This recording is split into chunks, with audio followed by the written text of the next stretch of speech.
Hey there. Have you ever stopped to think about what the Bible has to say about money?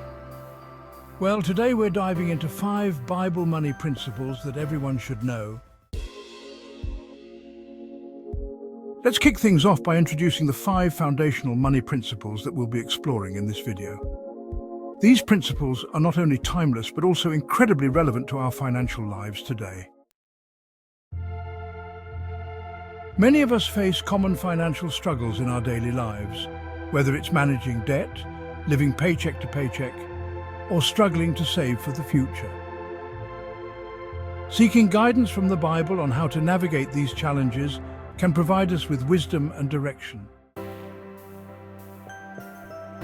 Next, we'll discuss the importance of the 5 principles: stewardship, generosity, contentment, hard work, and the dangers of falling into debt.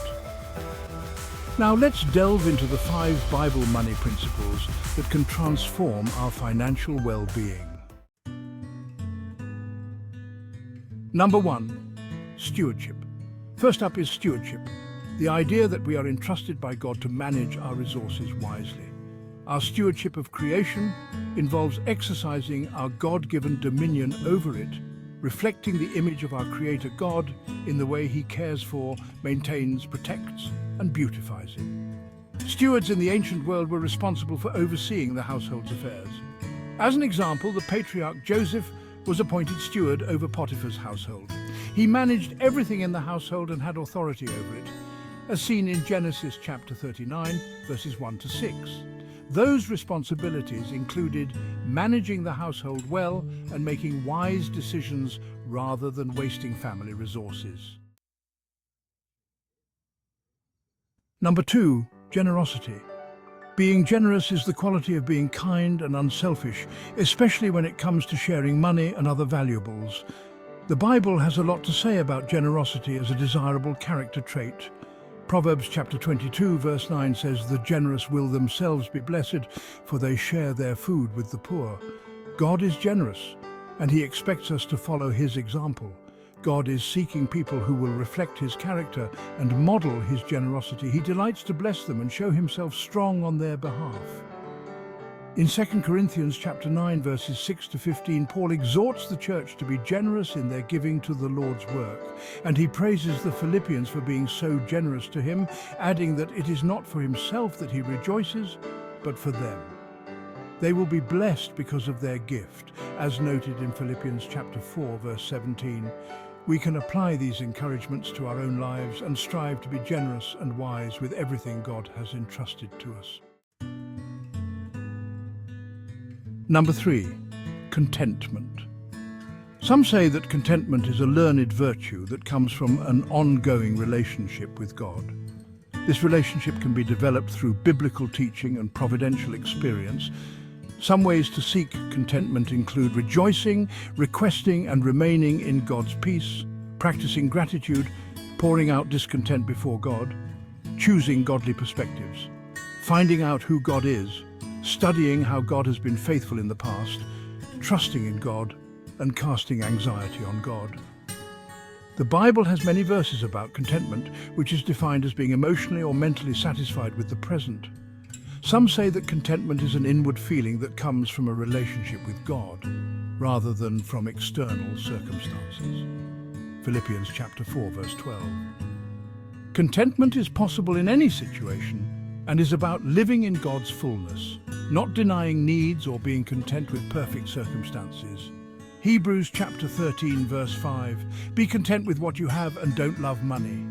2 Corinthians chapter 12 verses 9 to 10. God's grace is sufficient and His power is made perfect in weakness. Colossians chapter 1 verse 29. Live through Jesus, who strengthens us with His energy, and learn to be content materially. Number 4, hard work. Hard work and dedication yield results. The Bible tells us the importance of developing a solid work ethic and of putting our all into everything we do. There are numerous Bible verses about hard work and diligence, scriptures that should get us thinking deeper about how we are to look at our jobs and responsibilities. Ecclesiastes chapter 9 verse 10 from the New International Version says, Whatever your hand finds to do it with all your might, for in the realm of the dead, where you are going, there is neither working nor planning, nor knowledge nor wisdom. It's easy to get discouraged or to feel like our jobs don't have purpose. Sometimes we find ourselves craving something more substantial, but this is one of the Bible verses about hard work that tells us to work with all our might, regardless of what we are doing here on earth.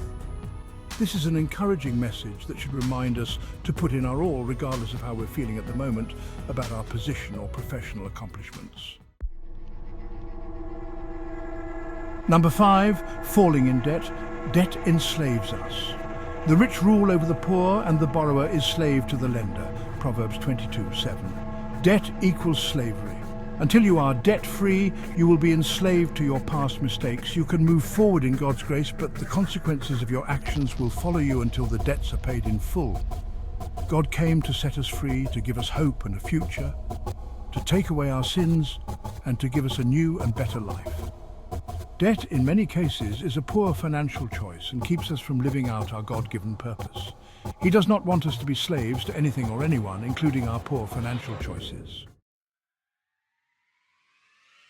The key moment arrives when we realize the profound impact these principles can have on our daily lives.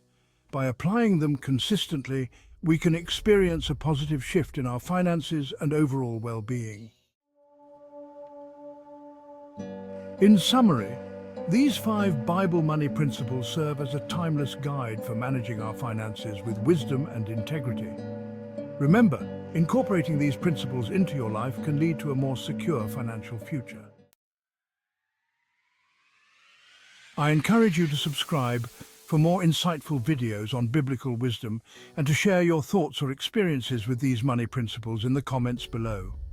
Let's continue to learn and grow together on this journey towards financial freedom. Thanks for watching. If you like this video, YouTube recommends you watch these videos too.